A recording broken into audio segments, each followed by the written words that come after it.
पास यह जानने के उद्देश्य से आया हूं कि मनुष्य को किन किन वृक्षों का रोपण करना चाहिए, कौन से वृक्ष भवन के सामने लगाने चाहिए, किन वृक्षों का रोपण करने से दरिद्रता दूर होती है तथा शत्रु, रोग, भय, भूत, पिशाच आदि संकटों से बचने के लिए कौन से वृक्ष भवन की सीमा में लगाने चाहिए। भगवान श्री कृष्ण मुस्कुराते हुए कहते हैं, हे सखा, तुमने आज समस्त मानव जाति के कल्याण के उद्देश्य से अत्यंत महत्वपूर्ण प्रश्न किया है। इस संसार में वृक्षों का बहुत ही बड़ा योगदान है। वृक्ष सदा ही पूजनीय है, किंतु आज तुमने उचित ही प्रश्न किया है। भवन की सीमा में वृक्षों को लगाना बहुत ही शुभ फल प्रदान करता है। वृक्ष तथा पौधे भवन की सुंदरता को बढ़ाते अवश्य है, साथ ही ये वातावरण को शुद्ध रखते हैं। वृक्षों से सकारात्मक ऊर्जा का संचार होता है, जो मनुष्य के जीवन के लिए अत्यंत आवश्यक होती है। वृक्ष नकारात्मकता को कम करके वातावरण को अधिक सकारात्मक बनाने का कार्य करते हैं।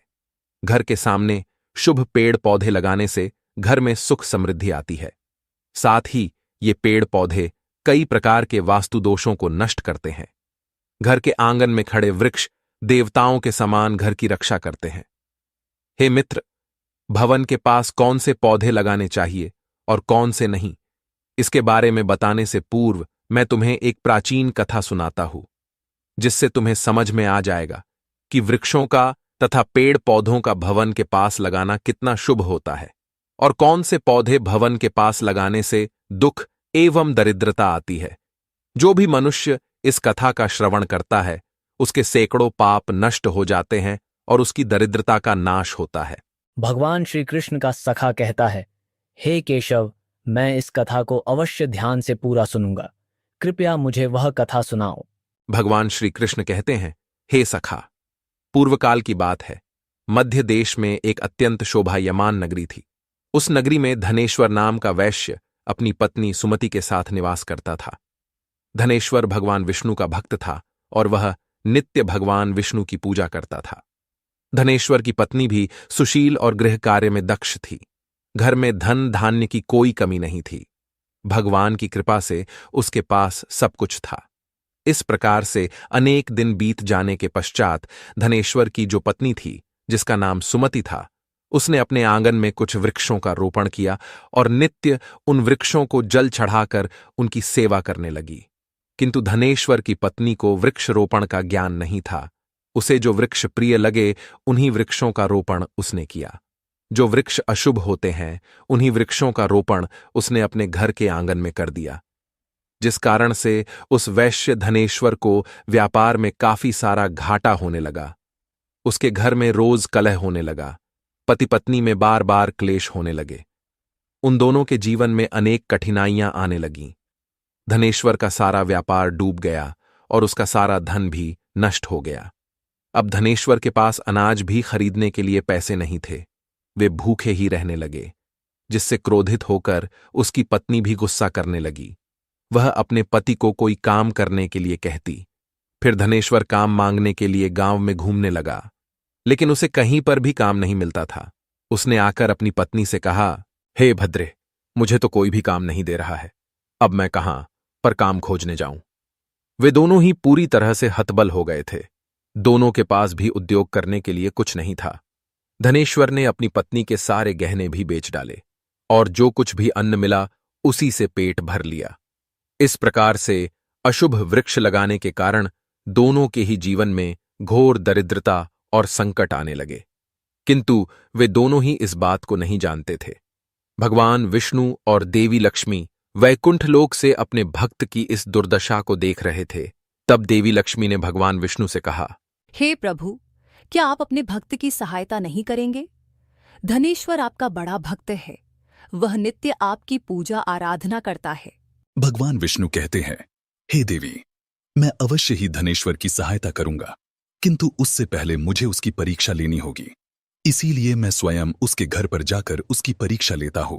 फिर भगवान विष्णु एक साधु का वेश धारण करते हैं और पृथ्वी लोक पर प्रकट होते हैं। साधु रूपी भगवान विष्णु धनेश्वर के द्वार पर जाते हैं और याचना करने लगते हैं।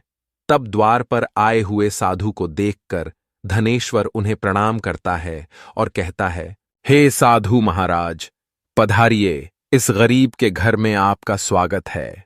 कहिए, मैं आपकी किस प्रकार से सहायता कर सकता हूं? वे साधु रूपी भगवान विष्णु कहने लगते हैं, हे महोदय, मैं तीर्थ यात्रा पर निकला हूं, विश्राम करने के लिए कोई जगह खोज रहा हूं। यदि आपको कोई कष्ट न हो तो मुझे अपने घर में स्थान दे दो। मैं अनेक दिनों से भूखा हूं, कुछ भोजन भी प्राप्त हो जाए तो बड़ी कृपा होगी।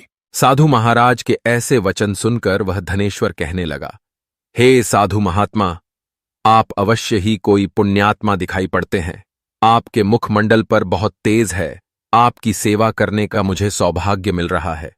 आपकी सेवा करके मुझे बड़ा आनंद मिलेगा। कृपा करके आप घर के भीतर चलिए। फिर वह साधु महाराज उस धनेश्वर के घर के भीतर जाते हैं और विश्राम करने लगते हैं। धनेश्वर उन साधु महाराज की बड़ी सेवा करता है, किंतु उसके पास अन्न का एक दाना नहीं होता है, तो वह अपनी पत्नी से कहता है, हे प्रिय, आज हमारे घर पर जो साधु महात्मा आए हैं वे बड़े पुण्यवान दिखाई पड़ रहे हैं। हमें उनके भोजन के लिए कुछ उपाय करना चाहिए। मैं गांव में जाकर किसी से थोड़ा सा धन मांग कर लाता हूं। इतना कहकर वह धनेश्वर गांव में एक सेठ के घर पर जाता है और उस सेठ से थोड़ा सा धन देने की विनती करता है, किंतु वह सेठ उस वैश्य को धन देने से इनकार करता है और कहता है, तुम्हारे पास तो फूटी कौड़ी नहीं है, तुम मेरा धन कैसे वापस करोगे? धनेश्वर कहता है, हे सेठ, कृपा करके आप मुझे थोड़ा सा धन दीजिए, मैं जल्दी ही आपको लौटा दूंगा। यदि मैं धन नहीं लौटा पाया, आप मेरा घर ले लीजिए।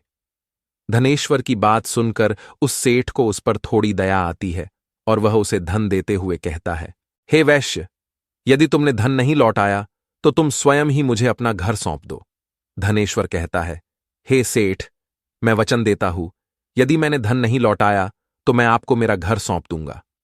फिर धनेश्वर उस सेठ से धन लेकर बाजार से दूध, चावल, सब्जी, आटा, शक्कर आदि चीजें खरीद लेता है और लौटकर अपने घर आ जाता है। फिर वह अपनी पत्नी से कहता है, हे प्रिय, तुम उन साधु महात्मा के लिए भोजन बनाओ। फिर धनेश्वर की पत्नी भोजन बनाती है और उन साधु महात्मा को भोजन परोसती है। इस प्रकार से उस धनेश्वर की भक्ति और निष्ठा को देखकर वे साधु महाराज बहुत प्रसन्न हो जाते हैं। भोजन हो जाने के पश्चात वे जाते जाते उस धनेश्वर से कहते हैं, हे वैश्य, मैं तुम्हारी भक्ति और आदर सम्मान से अत्यंत प्रसन्न हूं। तुम्हारी जो भी कामना है मुझे बताओ, मैं अवश्य पूरी करूंगा। तब वह धनेश्वर कहता है, हे महात्मा, आपका आशीर्वाद ही हमारे लिए सब कुछ है, किंतु मैं आपसे यह जानना चाहता हूं कि किस पाप के कारण मुझे दरिद्रता का दुख भोगना पड़ रहा है। हमने तो भगवान विष्णु की भक्ति की है, फिर हमारे जीवन में दरिद्रता क्यों आई है? इसका क्या कारण है और इस दरिद्रता को दूर करने के लिए मुझे क्या उपाय करना चाहिए? फिर वह साधु महात्मा कहते हैं, हे वैश्य, मैं जब तुम्हारे द्वार पर आ गया था तभी मुझे यह ज्ञात हो गया था कि तुम्हारे जीवन में घोर दरिद्रता और संकट आए हुए हैं, क्योंकि तुम्हारे भवन के सामने जो वृक्ष है वे ही तुम्हारी दरिद्रता के कारण है। इसीलिए तुम इन वृक्षों को हटाकर उनके स्थान पर शुभ पौधों का रोपण करो। तुम्हारी पत्नी ने तुम्हारे भवन के सामने जिन वृक्षों का रोपण किया है वे अशुभ वृक्ष है, उन्हीं के कारण तुम्हारी ऐसी दुर्दशा हुई है। धनेश्वर कहते हैं, हे महात्मा, कृपा करके मुझे बताइए कि घर के सामने कौन से वृक्ष लगाने चाहिए जिससे घर में सुख समृद्धि हो और कौन से वृक्ष नहीं लगाने चाहिए। कृपा करके आप मुझे विस्तार से समझाइए, मैं आपका बड़ा आभारी रहूंगा। फिर वह साधु महात्मा कहते हैं, हे वैश्य, ठीक है, अब मैं तुम्हें उन शुभ वृक्षों के विषय में बताता हूं जिन्हें घर के पास लगाने से शुभ फलों की प्राप्ति होती है। इसीलिए तुम ध्यानपूर्वक सुनो। हे वैश्य, किसी जलाशय के समीप पीपल का वृक्ष लगाने वाले मनुष्य को जो फल मिलता है वह सैकड़ों यज्ञों के समान होता है। जब पीपल के पत्ते उस जलाशय में गिरते हैं तो वे पिंड के समान होकर पितरों को तृप्ति प्रदान करते हैं। इससे सभी प्रकार के पितृ दोष समाप्त हो जाते हैं। जो मनुष्य नित्य स्नान करके पीपल को स्पर्श करता है वह सभी पापों से मुक्त होता है और कभी पराजित नहीं होता है। पीपल को स्पर्श करने से लक्ष्मी की प्राप्ति होती है और उसकी प्रदक्षिणा करने से आयु में वृद्धि होती है। पीपल की जड़ में श्री विष्णु, तने में शिवजी और अग्रभाग में ब्रह्मा जी स्थित रहते हैं। अमावस्या के दिन पीपल को प्रणाम करने से जो फल मिलता है वह 1000 गाय के दान के बराबर होता है। इस संसार में पीपल के समान कोई वृक्ष नहीं है। साक्षात श्रीहरि इस वृक्ष के रूप में पृथ्वी पर विराजमान है। पीपल के वृक्ष को चोट पहुंचाना अथवा उसकी टहनी तोड़ना महापाप माना गया है। ऐसा मनुष्य कल्प तक नरक में रहता है, और जो पीपल को जड़ से काटता है उसका कभी नरक से उद्धार नहीं होता है। हे वैश्य, अब मैं तुम्हें दूसरे वृक्ष के बारे में बताता हूं। आंवले का फल समस्त लोकों में प्रसिद्ध और परम पवित्र है। आंवले को लगाने से स्त्री और पुरुष जन्म मृत्यु के बंधन से मुक्त हो जाते हैं। यह पवित्र फल भगवान विष्णु को अत्यंत प्रसन्न करने वाला एवं शुभ माना गया है। इसको खाने से सभी पापों से मुक्ति मिलती है। आंवला खाने से आयु बढ़ती है। उसका जल पीने से रोगों का नाश होता है, और आंवले को जल में मिलाकर स्नान करने से दरिद्रता दूर हो जाती है और सभी प्रकार के ऐश्वर्य प्राप्त होते हैं। जिस घर में आंवला सदा मौजूद रहता है उस घर में कभी दैत्य और राक्षस नहीं आते हैं। एकादशी के दिन अगर आंवला मिल जाए तो संसार के सभी तीर्थों से बढ़कर फल प्राप्त होता है। अपने केश में आंवला लगाने वाला फिर से मृत्यु लोक पर जन्म नहीं लेता है। जिस घर के सामने आंवले का वृक्ष होता है वहां पर साक्षात लक्ष्मी नारायण निवास करते हैं। तीसरा है अशोक का वृक्ष। अशोक के वृक्ष में अप्सराओं का निवास होता है। यह वृक्ष शोक का नाश करने वाला तथा निराशा को समाप्त करने वाला होता है। इस वृक्ष को घर के पास लगाने से घर में सुख शांति बनी रहती है। अशोक का वृक्ष शीतलता और यौवन प्रदान करने वाला होता है। देवी लक्ष्मी ने जब सीता के रूप में अवतार लिया था तब रावण द्वारा अपहरण करने के बाद उनका वास अशोक वाटिका में था। अशोक के वृक्ष ने मां सीता की बहुत सेवा की थी। इसीलिए मां सीता ने अशोक वृक्ष को यह वरदान दिया था कि जिस भी स्थान पर यह वृक्ष होगा वहां पर उनका सदैव ही निवास होगा। चौथा है पाकड़ का वृक्ष। प्रत्येक मनुष्य को पाकड़ का वृक्ष अवश्य लगाना चाहिए। यह वृक्ष लगाने से जो फल मिलता है वह महायज्ञ के समान होता है। कलयुग में मनुष्य यज्ञ नहीं कर पाएंगे, इसीलिए उन्हें एक पाकड़ का वृक्ष अवश्य लगाना चाहिए। पांचवा है नीम का वृक्ष। नीम का वृक्ष लगाने से सूर्य देव प्रसन्न होते हैं। नीम का वृक्ष आयु प्रदान करने वाला माना गया है। इसे घर के पास लगाने से नाना प्रकार के रोगों से छुटकारा मिलता है। मां लक्ष्मी को नीम के पत्ते अत्यंत प्रिय होते हैं, इसीलिए वह नीम के वृक्ष के पास निवास करती है। घर के सामने नीम के वृक्ष का रोपण करने से धन संपत्ति की प्राप्ति होती है। छठा है जामुन का वृक्ष। यदि कोई मनुष्य कन्या प्राप्ति की कामना करता है तो उसे जामुन का वृक्ष अवश्य लगाना चाहिए। जिस मनुष्य के घर के सामने जामुन का वृक्ष होता है उसके घर में कन्या का जन्म होता है, जो कुल का गौरव बढ़ाती है। सातवां है बेल का वृक्ष। बेल के वृक्ष में भगवान शिव और गुलाब में देवी पार्वती का निवास है। इसीलिए अगर बेल के वृक्ष के पास गुलाब का पौधा लगाया जाए तो शिव पार्वती का आशीर्वाद प्राप्त होता है। उस घर में कभी दुख दरिद्रता नहीं आती है। उस घर में कभी अकाल मृत्यु नहीं होती है और कोई स्त्री विधवा नहीं बनती है। आठवां है नारियल का पेड़। नारियल का पेड़ लगाने से पुरुष अनेक स्त्री का पति बनता है। नारियल किसी भी धार्मिक अनुष्ठान का आवश्यक अंग होता है। यह अत्यंत शुभ माना जाता है। घर के आंगन में नारियल का पेड़ होने से उस घर में हमेशा शुभता होती है और उस घर के सदस्यों का समाज में बहुत मान सम्मान होता है। सुंदर पत्नी की कामना करने वाले मनुष्य को अनार का वृक्ष लगाना चाहिए। जो मनुष्य सुंदर, सुशील और सौभाग्यशाली पत्नी की कामना करता है उसे अपने घर के आंगन में या पास अनार का वृक्ष अवश्य लगाना चाहिए। अनार का वृक्ष न केवल स्वास्थ्यवर्धक फल प्रदान करता है बल्कि इसे शुभता और सौंदर्य का प्रतीक माना गया है। अनार का वृक्ष अपने लाल फूलों और फल के कारण सकारात्मक ऊर्जा का संचार करता है। इस वृक्ष को देवी लक्ष्मी का प्रतीक भी माना गया है और इसकी उपस्थिति घर में धन, समृद्धि और पारिवारिक सौहार्द को बढ़ाती है। अनार के फल का सेवन करने से शरीर स्वस्थ और कांतिमय होता है। पलाश का पेड़ ब्रह्म तेज प्रदान करता है, इसीलिए इसका रोपण अवश्य करना चाहिए। पलाश को धर्म का वृक्ष कहा जाता है। इसे भगवान ब्रह्मा और अग्नि का प्रतीक माना गया है। इसके लाल फूल ऊर्जा, शक्ति और उत्साह का प्रतीक है। पलाश का वृक्ष व्यक्ति को आध्यात्मिक उन्नति प्रदान करता है। यह साधना और तपस्या में सहायता करता है और व्यक्ति के भीतर ब्रह्मांडीय ऊर्जा का प्रवाह बढ़ाता है। पलाश की लकड़ी और पत्ते यज्ञ और पूजा में उपयोग किए जाते हैं। इनसे निर्मित समिधा अग्नि को प्रज्वलित करती है और वातावरण को पवित्र बनाती है। वंश वृद्धि और संतान प्राप्ति की कामना करने वाले मनुष्य को अंकोल का वृक्ष अवश्य लगाना चाहिए। अगर मनुष्य किसी बीमारी से पीड़ित है तो उसे खैर का वृक्ष लगाना चाहिए। खैर का वृक्ष लगाने से बड़े बड़े रोग नष्ट हो जाते हैं। यह वृक्ष आरोग्य प्रदान करने वाला होता है। कुंद अर्थात मोगरे के पेड़ में गंधर्व निवास करते हैं, इसीलिए इस पौधे का रोपण अपने घर के पास करने से कार्यों में सिद्धि और शुभ फलों की प्राप्ति होती है। खासकर कला के क्षेत्र में काम करने वाले लोगों को यह पौधा अवश्य लगाना चाहिए। यदि किसी मनुष्य को चोर और लुटेरों का भय सता रहा है तो उसे अपने घर के पास बेंत का वृक्ष जरूर लगाना चाहिए। यह वृक्ष चोर लुटेरों को भयभीत करता है और घर की रक्षा करता है। चंदन और कटहल के वृक्ष पुण्य और लक्ष्मी प्रदान करते हैं। इन वृक्षों का रोपण करने से दुख दरिद्रता समाप्त हो जाती है।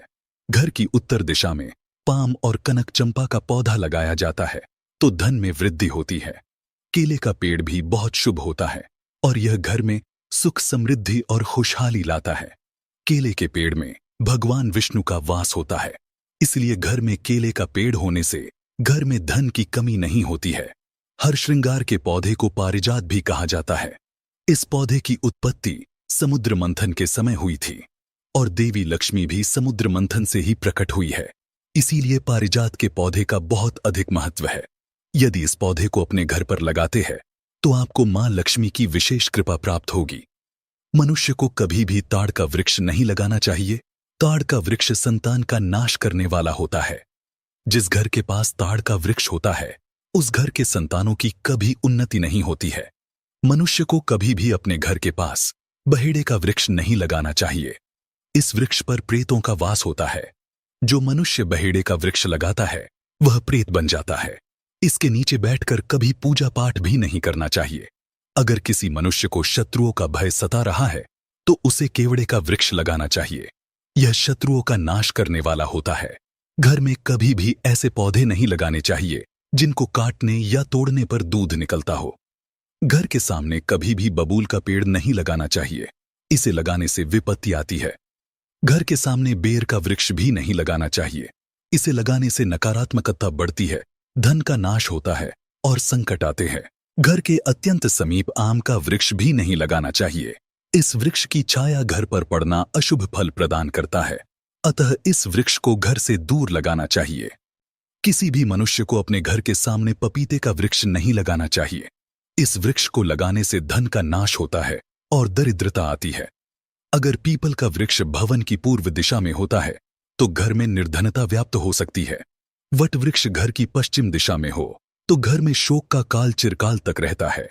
दक्षिण दिशा में तुलसी का पौधा हो तो संतान को पीड़ा सहन करनी पड़ती है। किसी भी मृत वृक्ष की छाया घर पर पड़ती है तो यह मृत्यु सूचक होता है। मृत वृक्ष को तुरंत उखाड़ देना चाहिए। मरुस्थलीय पौधे कठोर और सूखे वातावरण में पनपते हैं। इन पौधों में कांटे और मोटे तने होते हैं जो नमी और जल को संचित करने के लिए अनुकूल होते हैं, लेकिन इनकी प्रकृति घर के भीतर या आंगन में शुभ नहीं मानी जाती। मरुस्थलीय पौधों के कांटे उनके आसपास नकारात्मक ऊर्जा का संचार करते हैं। ये पौधे घर में मानसिक तनाव, झगड़े और अशांति का कारण बन सकते हैं। घर के भीतर कांटेदार पौधों का रोपण वास्तु दोष उत्पन्न करता है। इससे घर के सदस्यों को आर्थिक तंगी, स्वास्थ्य समस्याएं और पारिवारिक कलह का सामना करना पड़ सकता है। वे साधु महात्मा कहते हैं, हे वैश्य, इस प्रकार से मैंने तुम्हें इन सभी शुभ और अशुभ वृक्षों के विषय में बता दिया है, इसीलिए तुम इन वृक्षों का रोपण करो और भगवान की कृपा को प्राप्त करो। वह धनेश्वर कहता है, हे महात्मा, आपने आज मुझे उत्तम ज्ञान दिया है, मैं आपका धन्यवाद करता हूं। फिर वे साधु रूपी भगवान विष्णु धनेश्वर को आशीर्वाद देकर उस स्थान से अंतर्ध्यान हो जाते हैं। साधु महात्मा को अचानक से अदृश्य हुआ देखकर धनेश्वर और उसकी पत्नी को आश्चर्य होता है। फिर उन्हें समझ में आ जाता है कि साक्षात भगवान विष्णु ही उनके घर पर आए थे। फिर धनेश्वर उन साधु महात्मा के कहे अनुसार अपने घर के सामने अनेक शुभ वृक्षों का रोपण करता है, जिससे अचानक ही उसे बहुत सारे धन की प्राप्ति होती है और उसकी दरिद्रता दूर हो जाती है। धनेश्वर और उसकी पत्नी भगवान विष्णु का धन्यवाद करने लगते हैं। भगवान श्री कृष्ण कहते हैं, हे सखा, इस प्रकार